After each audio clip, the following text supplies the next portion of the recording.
굶주림에 눈이 먼 늑대. 버려진 갓난아기를 발견하는데 너무 작아. 키워서 먹어야겠다. 폭설이 억수같이 쏟아지던 밤, 늑대는 아기를 굴 속으로 데려갑니다. 하지만 이 아기, 평범한 아기가 아니었는데 안녕하세요. 할인야담에 오신 걸 환영합니다. 이야기 시작 전 구독과 좋아요 눌러주시면 감사드리겠습니다.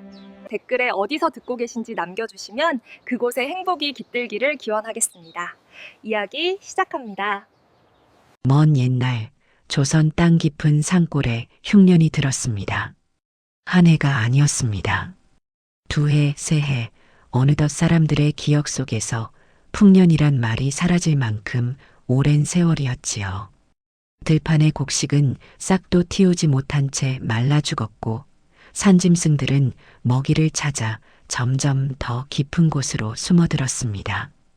사람도 짐승도 살아있는 것들은 모두 뼈만 앙상하게 남아 하루하루를 버텼지요. 그해 겨울 마을 사람들은 밤마다 이상한 소리를 들었습니다. 산에서 들려오는 길고 긴 울음소리.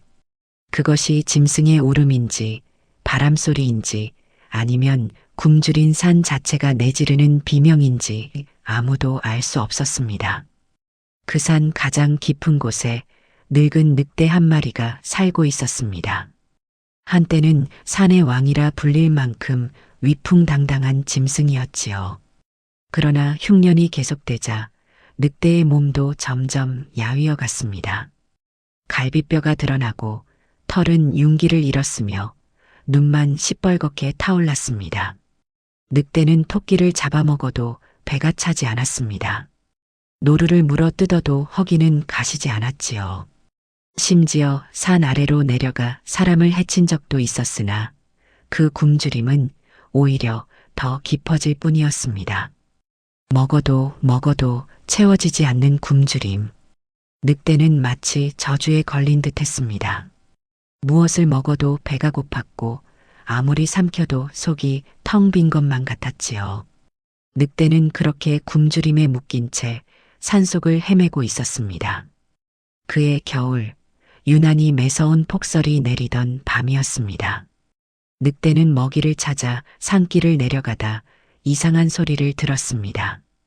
바람소리도 짐승 울음도 아닌 가늘고 약한 울음소리였지요. 소리를 따라간 늑대는 눈 덮인 산길 한쪽에서 갓난아기를 발견했습니다.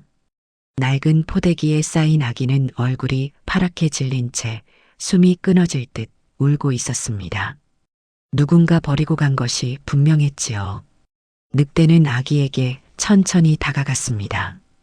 이빨을 드러내고 목을 물 태세를 갖추었지요. 그러나 이상하게도 늑대는 입을 다물었습니다. 늑대는 아기를 한참 동안 내려다보았습니다. 너무 작았습니다. 뼈만 앙상한 팔다리, 쪼그라든 몸뚱이. 지금 당장 물어 삼킨다 해도 이 한 끼로는 허기를 채울 수 없을 것이 분명했지요. 늑대의 머릿속에 한 가지 생각이 스쳤습니다. 살을 키워야 한다.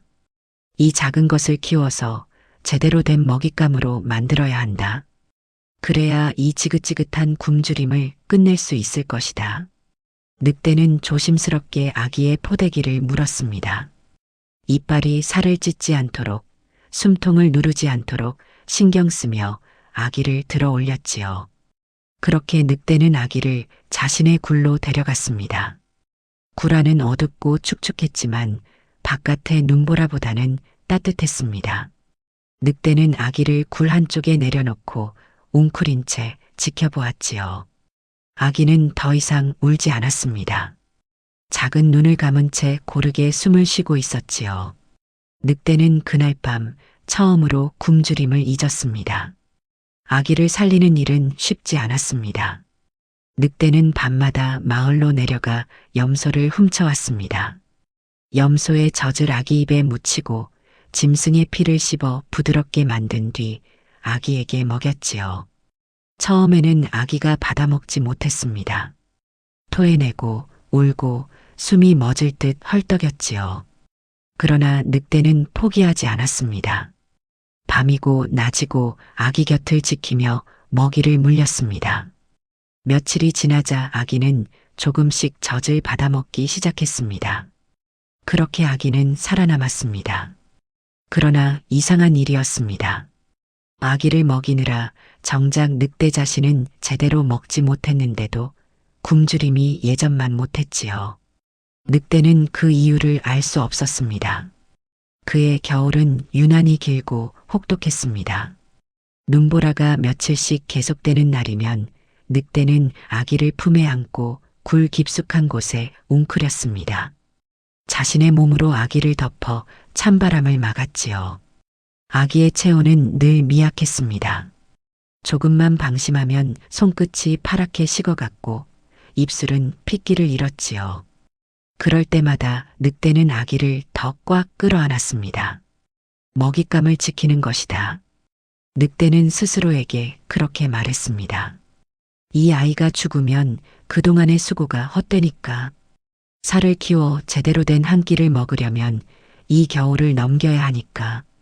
그렇게 믿었습니다. 그러나 밤마다 아기의 작은 심장 소리를 들으며 잠이 드는 늑대의 마음 한구석에는 스스로도 설명할 수 없는 무언가가 자라나고 있었습니다. 봄이 올 무렵 아기는 살아 있었습니다. 그리고 늑대도 살아 있었지요. 봄이 되자 아기는 눈을 떴습니다. 까맣고 맑은 눈동자였습니다.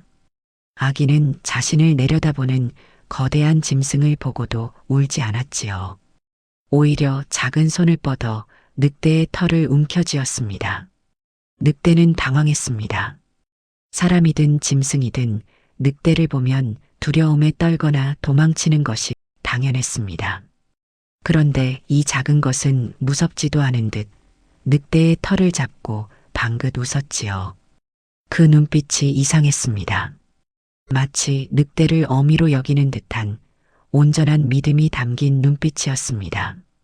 늑대는 그 눈을 마주하자 가슴 한쪽이 뜨거워지는 것을 느꼈지요. 그날 이후로 아기는 늑대만 보면 손을 뻗었습니다. 늑대가 사냥을 나가면 울었고 돌아오면 웃었지요. 늑대의 품에 안기면 금세 잠이 들었습니다. 늑대는 점점 혼란스러워졌습니다.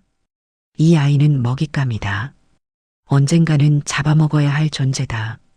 그런데 어째서 이 작은 것의 눈을 보면 이빨을 세울 수가 없는 것인지.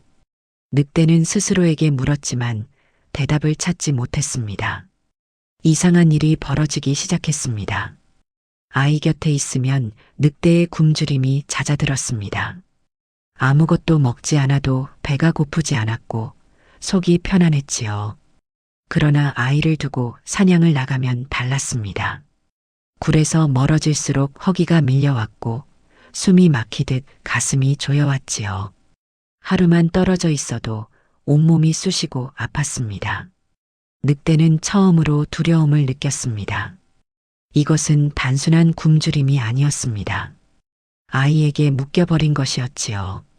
마치 보이지 않는 끈으로 연결된 듯 늑대는 아이에게서 떨어질 수 없는 몸이 되어가고 있었습니다. 저주인가? 아니면 다른 무엇인가? 늑대는 알 수 없었습니다. 다만 한 가지, 이 아이가 평범한 인간이 아니라는 것만은 어렴풋이 느끼고 있었지요. 그 무렵 산 아래 마을에는 이상한 소문이 돌기 시작했습니다. 밤마다 산에서 아이 울음소리가 들린다는 것이었지요. 처음에는 아무도 믿지 않았습니다.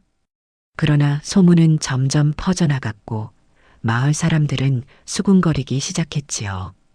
혹시 몇 해 전 흉년에 버려진 아이가 아직 살아있는 것 아니냐고. 아이를 버린 것은 마을의 가난한 농부 부부였습니다. 먹을 것이 없어 어쩔 수 없었다고 했지만 사람들은 그 부부를 좋지 않은 눈으로 바라보았지요. 어느 날 마을의 포수가 나섰습니다. 산에 올라가 확인해 보겠다고 했지요. 만약 아이가 살아있다면 데려오고 짐승의 소행이라면 잡아오겠다고 했습니다. 늑대는 그 움직임을 눈치챘습니다. 사람들이 산으로 올라오는 냄새, 나무를 밟는 발소리, 늑대의 귀와 코는 그 모든 것을 감지했지요. 늑대는 아이를 물고 더 깊은 산속으로 들어갔습니다. 사람의 발길이 닿지 않는 곳, 짐승조차 피하는 험한 바위산 깊숙이, 그곳에서 늑대와 아이는 다시 숨을 죽였습니다. 아이는 자라났지만 말을 배우지 못했습니다. 늑대 곁에서 태어나 늑대와 함께 살았으니 당연한 일이었지요. 그러나 아이에게는 말이 필요 없었습니다. 아이는 늑대의 숨결을 읽었습니다. 늑대가 편안할 때의 고른 호흡, 경계할 때의 짧고 거친 숨, 아이를 부를 때의 낮은 콧김. 아이는 그 모든 것을 알아들었지요. 늑대 또한 아이를 읽었습니다. 아이가 배고플 때의 작은 신음, 아플 때의 거친 숨소리, 기쁠 때의 까르르 웃음. 늑대는 아이의 기침소리 하나만으로도 아이의 상태를 알 수 있었습니다. 둘은 말없이 서로를 알았습니다. 어느 날 밤 아이가 열이 올랐습니다. 이마가 불덩이처럼 뜨거웠고 숨소리가 거칠었지요. 늑대는 밤새 아이 곁을 지키며 차가운 바위에 몸을 비벼 아이의 열을 식혀주었습니다. 날이 밝을 무렵 아이의 열이 내렸습니다. 아이는 눈을 뜨자마자 늑대의 얼굴을 더듬었습니다. 그리고 늑대의 목에 작은 팔을 감고 꼭 안았지요. 그 순간 늑대의 마음속에서 무언가가 허물어졌습니다. 먹잇감이라는 말이 더 이상 떠오르지 않았습니다. 이 아이는 그저 지켜야 할 존재였습니다. 그러나 늑대는 스스로를 속일 수 없었습니다. 어느 날 늑대는 아이 앞에 섰습니다. 그리고 처음으로 이빨을 드러내며 으르렁거렸지요. 아이는 눈을 동그랗게 떴습니다. 그러나 도망치지 않았습니다. 늑대는 아이를 노려보며 생각했습니다. 나는 너를 먹으려고 키웠다. 너는 나의 먹잇감이다. 언젠가 너를 잡아먹어야 한다. 그 생각을 아이에게 전하고 싶었습니다. 이 관계가 무엇인지, 너와 나 사이에 어떤 잔인한 약속이 있었는지. 늑대는 더 크게 으르렁거렸습니다. 발톱을 세우고 등을 고추 세웠지요. 어떤 짐승이라도 도망칠 만큼 무서운 모습이었습니다. 그러나 아이는 움직이지 않았습니다. 아이의 눈은 흔들리지 않았습니다. 두려움도 원망도 없었지요. 오히려 아이는 천천히 다가와 늑대의 털에 얼굴을 묻었습니다. 작은 손이 늑대의 목덜미를 쓰다듬었습니다. 늑대는 그 자리에 얼어붙었습니다. 으르렁거림이 멎었고 세웠던 털이 천천히 가라앉았지요. 아이는 알고 있었던 것입니다. 아니, 처음부터 알고 있었는지도 모릅니다. 그러나 아이에게는 상관없었지요. 이 늑대가 자신의 전부였으니까요. 아이가 5살이 되던 해 이상한 일이 일어났습니다. 어느 날 아이가 갑자기 굴을 빠져나가 산 깊숙이 걸어 들어갔습니다. 늑대는 당황하여 뒤를 쫓았지요. 아이가 멈춘 곳은 산의 가장 깊은 곳, 거대한 바위 앞이었습니다. 그 바위는 예로부터 산의 심장이라 불리는 곳이었습니다. 사람도 짐승도 함부로 가까이 하지 않는 신령이 깃든 장소였지요. 아이가 바위 앞에 서자 산이 숨을 멈추었습니다. 바람이 잦아들고 새소리가 사라졌습니다. 마치 산 전체가 아이를 바라보는 듯 했지요. 그제야 늑대는 깨달았습니다. 이 아이는 평범한 인간이 아니었습니다. 산과 짐승, 그리고 사람 사이에 태어난 경계의 존재였지요. 흉년으로 굶주린 산이 보낸 아이인지 아니면 산을 달래기 위해 버려진 재물인지 늑대는 알 수 없었습니다. 다만 한 가지, 이 아이가 범상치 않은 존재라는 것만은 확실했지요. 그리고 자신이 이 아이에게 묶인 것도 어쩌면 운명이었는지 모른다는 생각이 들었습니다. 그해 가을 사냥꾼들이 산을 포위했습니다. 마을에 퍼진 소문은 이제 온 고을에 알려졌고 관아에서도 사람을 보냈지요. 산에 괴이한 아이가 있다는 소문, 그 아이가 흉년의 원인이라는 소문. 사냥꾼들은 산을 샅샅이 뒤졌습니다. 며칠 만에 그들은 아이를 발견했습니다. 늑대 곁에서 잠들어 있는 작은 아이를. 사냥꾼들은 놀라면서도 입맛을 다셨습니다. 어떤 자가 말했습니다. 저 아이는 재앙이다. 산에서 자란 불길한 존재이니 죽여야 한다고. 다른 자가 말했습니다. 저 아이를 이용해야 한다. 신령의 힘이 깃든 아이라면 관아에 바쳐 상을 받을 수 있다고. 그들에게 아이는 사람이 아니었습니다. 이용하거나 없애야 할 물건에 불과했지요. 늑대는 숨어서 그 모든 것을 지켜보았습니다. 그리고 사냥꾼들이 아이에게 손을 뻗는 순간 늑대는 어둠 속에서 뛰쳐나왔습니다. 늑대는 사냥꾼들 사이를 뚫고 아이를 물었습니다. 비명이 터졌고 화살이 날아왔습니다. 한 대가 늑대의 등에 깊이 박혔지요. 그러나 늑대는 멈추지 않았습니다. 피가 흘렀습니다. 털 사이로 붉은 피가 뚝뚝 떨어졌지요. 그래도 늑대는 아이를 놓지 않았습니다. 산을 달렸습니다. 숨이 끊어질 듯 했지만 달렸습니다. 뒤에서 고함 소리가 들렸고 또 다른 화살이 스쳐 지나갔지요. 늑대는 생각했습니다. 이 아이는 먹잇감이 아니다. 처음부터 알고 있었습니다. 먹으려고 키운다고 스스로를 속였지만 진심은 달랐지요. 이 아이는 처음으로 늑대를 두려워하지 않은 존재였습니다. 처음으로 늑대의 곁에 있어준 존재였지요. 지켜야 했습니다. 목숨을 걸어서라도 이 아이만은 지켜야 했습니다. 늑대는 밤새 달려 사냥꾼들을 따돌렸습니다. 그러나 등에 박힌 화살은 깊었고 피는 멈추지 않았습니다. 날이 밝을 무렵 늑대는 더 이상 달릴 수 없었습니다. 다리가 풀렸고 숨이 거칠어졌습니다. 눈앞이 흐려지기 시작했지요. 늑대는 마지막 힘을 짜내어 산의 경계에 아이를 내려놓았습니다. 이곳에서 조금만 더 가면 사람들이 살지 않는 깊은 산이었습니다. 아이가 숨기에 좋은 곳이었지요. 아이를 내려놓는 순간 늑대는 이상한 것을 느꼈습니다. 굶주림이 사라졌습니다. 그토록 오래도록 늑대를 괴롭히던 저주 같은 허기가 거짓말처럼 사라진 것입니다. 그러나 그 대신 가슴이 찢어지듯 아팠습니다. 숨을 쉴 수 없을 만큼 심장이 멎을 듯이. 늑대는 깨달았습니다. 굶주림의 정체는 배고픔이 아니었습니다.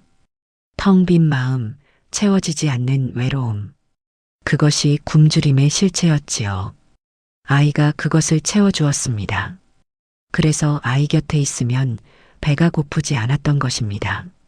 그리고 지금 아이를 떠나보내려 하니 굶주림 대신 슬픔이 밀려오는 것이었지요.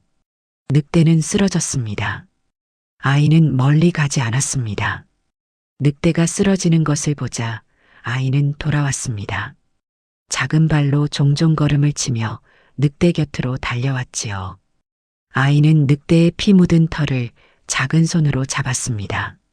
늑대는 희미해지는 눈으로 아이를 바라보았습니다. 가라고, 도망가라고 말하고 싶었지만 소리가 나오지 않았지요. 아이는 늑대의 눈을 바라보았습니다. 그 눈에는 선택이 있었습니다. 아이에게는 늑대를 두고 떠날 수도, 곁에 남을 수도 있었습니다. 살릴 수도, 그냥 볼 수도 있었지요. 아이는 늑대의 상처에 손을 얹었습니다. 그러자 희미하게, 아주 희미하게 아이의 손에서 온기가 퍼져나왔습니다. 마치 산 자체가 아이를 통해 숨을 쉬는 듯 했지요. 그날 밤 눈이 내렸습니다. 첫눈이었습니다. 하얀 눈송이가 소리 없이 내려앉아 산을 덮었지요. 피로 물든 땅 위에도 쓰러진 늑대 위에도 눈은 고르게 쌓였습니다. 아이의 손에서 퍼진 온기는 늑대의 상처를 아물게 하지는 못했습니다. 그러나 고통을 덜어주기에는 충분했지요. 늑대는 더 이상 아프지 않았습니다. 아이는 늑대 곁에 누웠습니다. 예전처럼 어린 시절처럼 늑대의 품에 파고들었지요. 늑대의 털은 피로 젖어 있었지만 아이는 개의치 않았습니다. 둘은 눈 내리는 밤을 함께 보냈습니다. 늑대는 생각했습니다. 이 아이를 만나기 전 자신은 무엇을 위해 살았던가. 먹이를 찾아 헤매고 굶주림에 허덕이며 의미 없는 날들을 보냈지요. 그러나 이 아이를 만나고 모든 것이 달라졌습니다. 처음으로 누군가를 지키고 싶었습니다. 처음으로 자신이 아닌 다른 존재를 위해 살았지요. 굶주림은 사라졌고 그 자리를 따뜻함이 채웠습니다. 배부르다. 늑대는 처음으로 그렇게 느꼈습니다. 아무것도 먹지 않았는데 배가 불렀습니다. 아니, 먹음이 아닌 다른 것으로 채워진 것이었지요. 아이의 온기, 아이의 숨결, 아이의 존재. 그것이 늑대의 굶주림을 채워주었습니다. 아이는 늑대의 품에서 잠이 들었습니다. 늑대는 아이의 고른 숨소리를 들으며 눈을 감았지요. 눈은 계속 내렸습니다. 하얗게, 고요하게 모든 것을 덮으며 그 밤은 춥지 않았습니다. 늑대의 품도 아이의 마음도. 아침이 되었습니다. 눈이 그치고 햇살이 비추었지요. 온 산이 하얗게 빛나는 아침이었습니다. 아이가 눈을 떴습니다. 그리고 알았습니다. 늑대가 숨을 거두었다는 것을. 아이는 울지 않았습니다. 울음을 배운 적이 없었으니까요. 그저 늑대의 차가워진 털에 얼굴을 묻고 한참을 가만히 있었습니다. 그때 산이 울었습니다. 바람이 불었습니다. 그러나 그것은 평범한 바람이 아니었지요. 마치 산 자체가 긴 한숨을 내쉬는 듯한 깊고 슬픈 바람이었습니다. 그리고 바람이 멎자 산의 울음도 멎었습니다. 몇 해 동안 마을 사람들을 두렵게 했던 그 소리, 밤마다 들려오던 길고 긴 울음. 그것은 굶주린 산의 울음이었고 또한 굶주린 늑대의 울음이었지요. 이제 그 울음은 영영 들리지 않게 되었습니다. 사람들은 아이를 찾지 못했습니다. 눈이 모든 흔적을 덮었고 아이는 깊은 산속으로 사라졌지요. 산은 다시 조용해졌습니다. 세월이 흘렀습니다. 10년이 지나고 20년이 지났지요. 어느 날 산 아래 마을에 낯선 사내가 나타났습니다. 말이 없는 사내였습니다. 누가 말을 걸어도 고개만 끄덕이거나 저을 뿐 목소리를 내는 법이 없었지요. 그러나 사내는 이상한 힘을 가지고 있었습니다. 병든 짐승을 고쳤고 흉년이 든 밭에 손을 대면 곡식이 자랐습니다. 굶주린 아이를 보면 자신의 것을 나누어 주었고 아픈 노인이 있으면 밤새 곁을 지켰지요. 사람들은 수군거렸습니다. 저 사내는 어디서 왔을까? 혹시 그 옛날 산에서 자랐다는 아이가 아닐까? 그러나 아무도 확신하지 못했습니다. 다만 한 가지 이상한 점이 있었지요. 사내는 산에 자주 올라갔습니다. 그리고 깊은 산 어딘가에서 밤을 보내고 돌아왔습니다. 그 자리에 무엇이 있는지 아무도 몰랐지요. 다만 그 후로 산에서는 어떤 울음도 들리지 않았습니다. 짐승도 해를 입지 않았고 사람도 다치지 않았지요. 산이 평화로워진 것입니다. 세월이 더 흐르자 사람들 사이에 하나의 이야기가 전해지기 시작했습니다. 옛날 옛적 굶주린 늑대가 아이를 주워 키웠다는 이야기. 어떤 이는 말했습니다. 그 늑대는 아이를 잡아먹으려고 키웠다고. 어떤 이는 말했습니다. 아이가 자라서 늑대를 버리고 도망쳤다고. 또 어떤 이는 말했습니다. 사냥꾼들이 늑대를 죽이고 아이를 구해왔다고. 이야기는 사람의 입을 거치며 여러 갈래로 나뉘었지요. 그러나 산은 진실을 알고 있었습니다. 그 늑대는 끝내 아이를 먹지 않았습니다. 그리고 그 아이는 끝까지 늑대 곁을 떠나지 않았습니다. 잡아먹기 위해 키운 먹잇감이 먹음보다 귀한 존재가 되고 굶주림보다 깊은 것이 마음을 채우는 일. 그것은 사람만이 아는 것이 아니었지요. 옛말에 금수도 부모의 은혜를 안다는 말이 있습니다. 그러나 이 이야기는 조금 다르지요. 짐승도 사랑할 줄 알고 버려진 아이도 은혜를 갚을 줄 안다는 것. 먹고 먹히는 것보다 귀한 것이 있고 살고 죽는 것보다 오래 남는 것이 있다는 것. 그것이 이 이야기가 전하는 교훈입니다. 오늘 이야기 들어주셔서 감사드립니다. 다음 이야기도 기대해 주세요. 구독과 좋아요, 댓글은 사랑입니다. 편한 시간 되세요.